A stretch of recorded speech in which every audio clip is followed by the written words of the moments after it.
नाजरीन, आईन पाकिस्तान 1973 हमारी रियासत की बुनियाद है, लेकिन अक्सर लोग इसकी शिकों को समझने में मुश्किल महसूस करते हैं। आज की वीडियो में हम 3 अहम आर्टिकल्स को आसान ज़बान में समझेंगे। वो ये हैं: पहला, पार्लियामेंट का इख्तियार नए इलाकों को फेडरेशन में शामिल करने का। दूसरा, इस्लाम को रियासती मज़हब करार देना। और तीसरा, करारदाद मकासद को आइन का हिस्सा बनाना।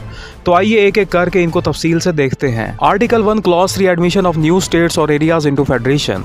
मजलिस शोरा पार्लियामेंट में by law admit into the federation new states और areas on such terms and conditions as it thinks fit.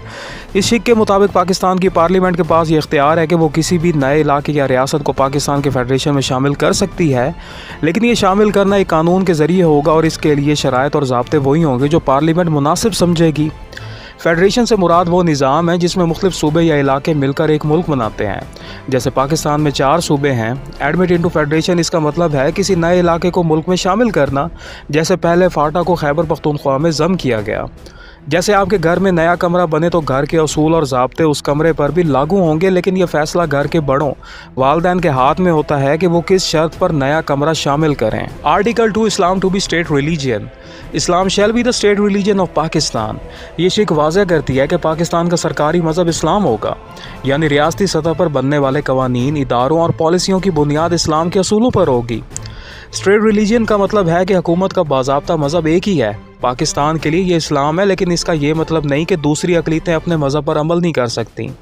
जैसे एक स्कूल का यूनिफॉर्म सबके लिए लाजमी होता है, लेकिन हर तालिब इल्म को अपनी पसंद का बस्ता पहनने की आज़ादी मिलती है, बिल्कुल ऐसे ही रियासत इस्लाम को बुनियाद रखती है, लेकिन अक़लीतों को उनके मज़हब पर अमल करने की आज़ादी हासिल है। Article 2, objectives resolution to form part of constitution. The principles and provisions set out in the objectives resolution reproduced in the annex are hereby made substantive part of the constitution and shall have effect accordingly. इस शिक में कहा गया है कि करारदाद मकासद objectives resolution, जो पहले सिर्फ एक तमहीदी दस्तावेज थी, अब आइन का अमली और बुनियादी हिस्सा है। इसका मतलब ये है कि पाकिस्तान का आइन, कवानीन और इदारे इसी करारदाद मकासद की रोशनी में चलेंगे। ऑब्जेक्टिव रेजोल्यूशन ये वो तारीखी करारदाद है जो 1949 में पास हुई थी और जिसमें पाकिस्तान के बुनियादी मकासद तय किए गए, जैसे अल्लाह की हाकमियत, जमहूरियत, इंसानी हकूक़ और अक़लीतों के हकूक़। सब्सटेंसिव पार्ट यानी अब ये आइन के अंदर एक लाजमी और मुस्तकिल हैसियत रखती है, सिर्फ एक प्रीएम्बल दिबाचा नहीं। जैसे एक फैमिली मीटिंग में वालिदैन ये तय करते हैं कि घर का निज़ाम कैसे चलेगा।